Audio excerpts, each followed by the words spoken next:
there, welcome back to my channel. I'm Nemo and this is Elevation Factor, where we put up content designed to uplift and inspire you to get even one step closer to your dreams and your best self. Today I'm going to do that by continuing our TransGoogle series in what might be the most effective video that I've put up about this particular topic, and it's called the what and the why. And I don't know if people out there are sharing other information about it by a different name, but this is just what I'm calling it. And it's a method of thinking and like a guide for how to proceed, especially when your child is first coming out, or when you are navigating things after they have come out, especially when they're older and really taking charge of their own life in terms of dressing themselves and just in general their hobbies, wants, and interests. So let's get into it. So, what do I mean when I say the what and then the why? So, I don't know how best to explain it other than to give an example of why it's more important to ask what rather than why. It's more helpful to ask what, not why.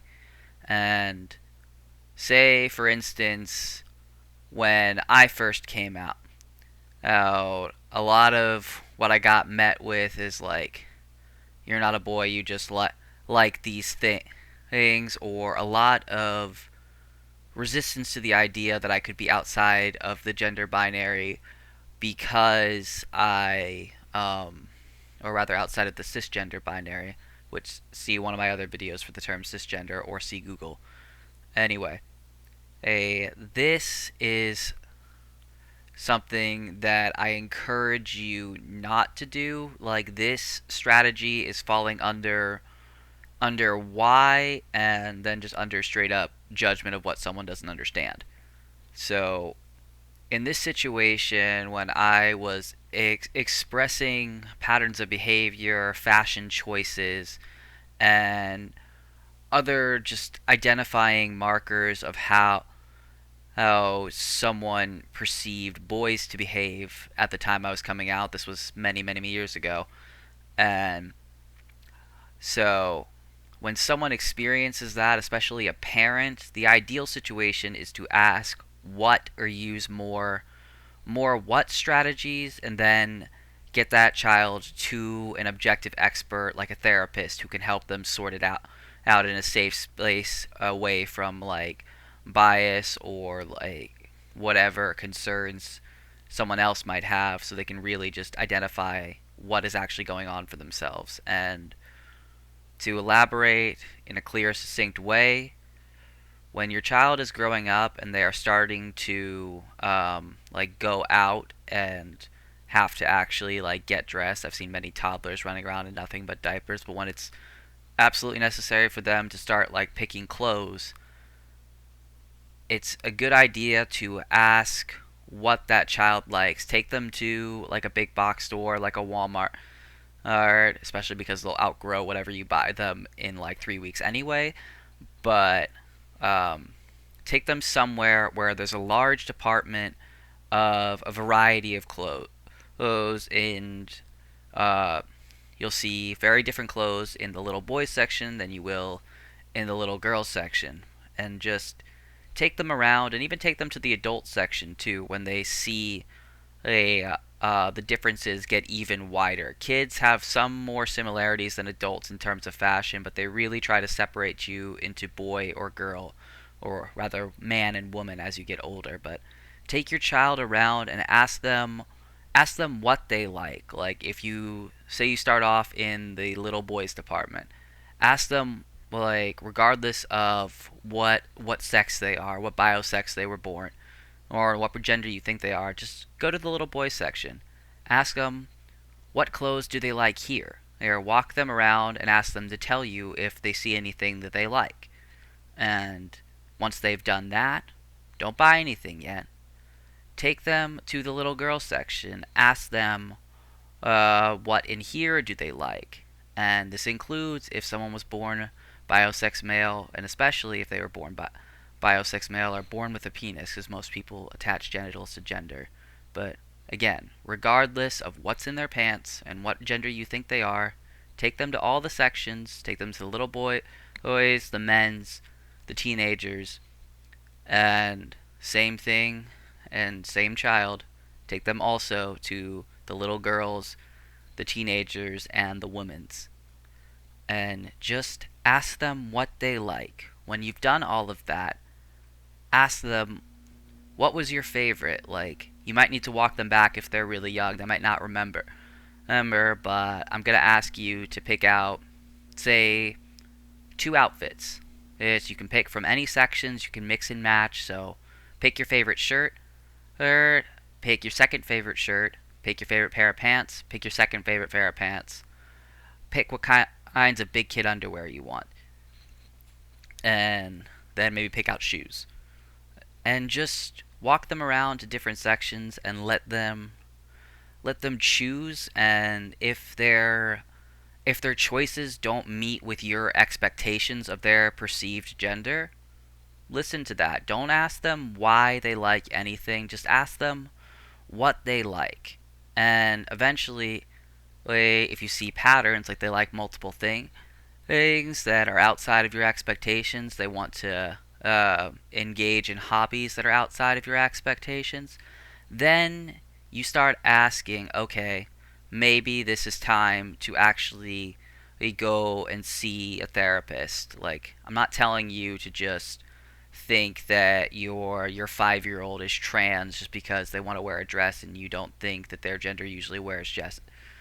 Is like, I'm not saying one thing is a definite indicator, but if it becomes a commonality, don't ask why to them, especially when they're a small child, because um, like, I know how nerve wracking it is when it like parents ask like why. Like, kids especially, I find they react more to the emotion of what you're saying rather than the words itself, especially when they're first learning a language. And I know this because I've seen it in my family who have raised children, as I've been a lot, and I've also seen it in um, just myself when I was first learning Spanish. I went more by body language and intention rather than the words because I didn't really commit all the words to memory as I do now. And so ask what, don't ask why. Because when you ask why, especially when you ask why about something that doesn't quite meet your expectations or that you have concern about, and if you think about it at all, you have concern about it, even if it's not like like ill intentioned. So you have concern about it, and that comes through in your voice and your body language, which is very clear to a child who's not paying attention so much as to the words as to how you're acting when you say it. And that can make them nervous, like they are doing something wrong by picking the clothes that they like, and that can lead to a lot of repression. So ask them what they like, and don't mention anything about your opinion about it. Just no whys, just what do you like, what do you want to do, what are your hobbies. Ask what. And if you get a consistent and a pattern of them being outside of your expectations of what you think their gender is, then start looking into an objective therapist, someone who can talk to them, someone who can really give them like an expert to like guide them into discovering their identity for themselves without the need to sit in worry or concern about anyone else's expectations, to really just focus on like, okay, I want to know more about who I am. I want to know what is the most appropriate title for or how I identify it, and maybe it's a word that we don't even have yet. Maybe it's a term that we do have, but it's not going to be revealed if you start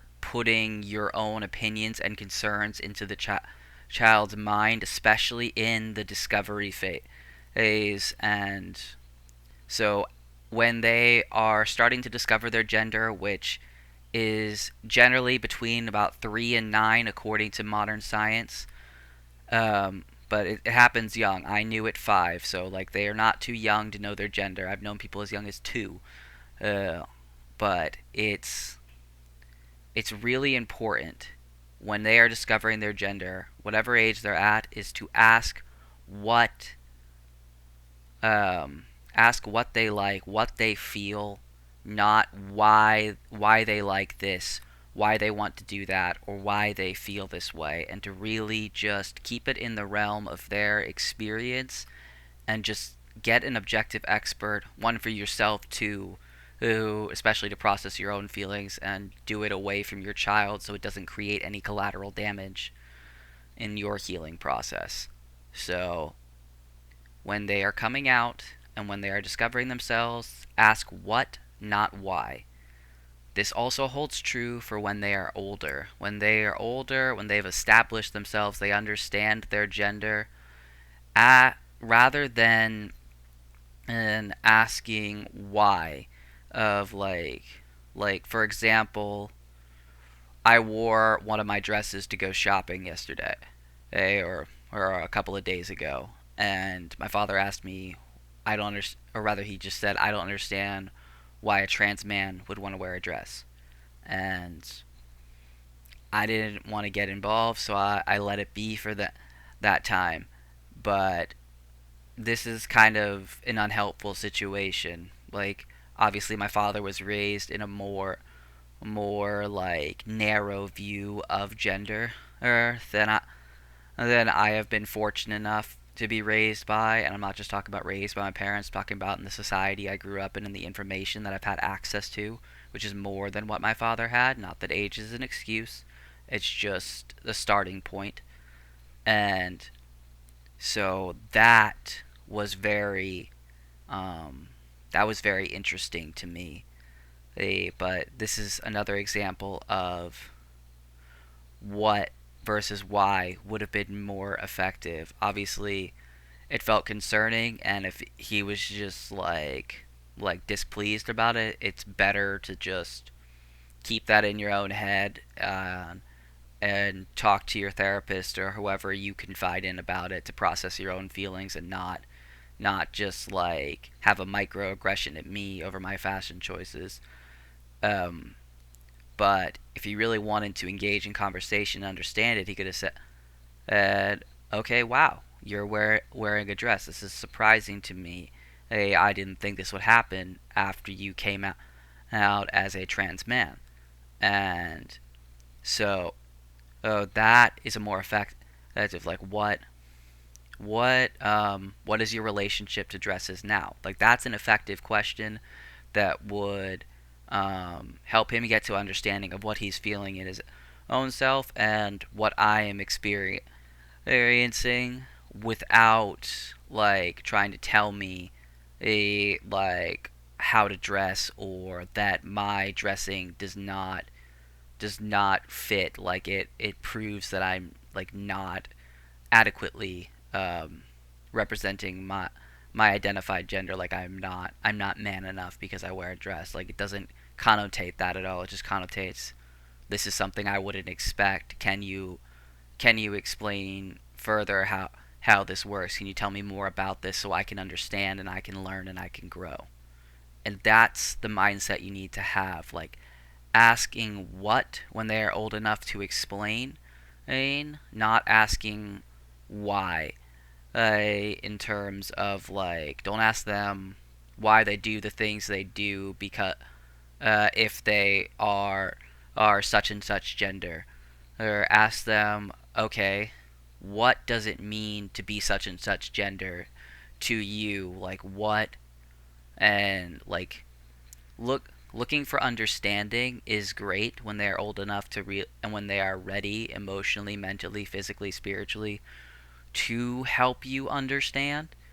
But asking like why is, and like projecting your own misunderstanding or your own like concern or discomfort onto their experience is not helpful. So when you, especially if you are a parent raising a child who is showing signs that they are outside of the gender binary as you know it, and they are outside of your expectations, asking what they like just straight up is much more effective than asking why they like that and connotating some like concern or projecting body language or just like general like emotional state of thinking that what they like is wrong in some way. So ask what, not why. I hope this is helpful to parents and loved ones who are looking to be better allies to their trans and gender nonconforming family members, friends, associates, whoever. And comment down below. I'll answer as many questions as I can. And I wish you all the best. I'll see you next time in whatever video I make. Take care.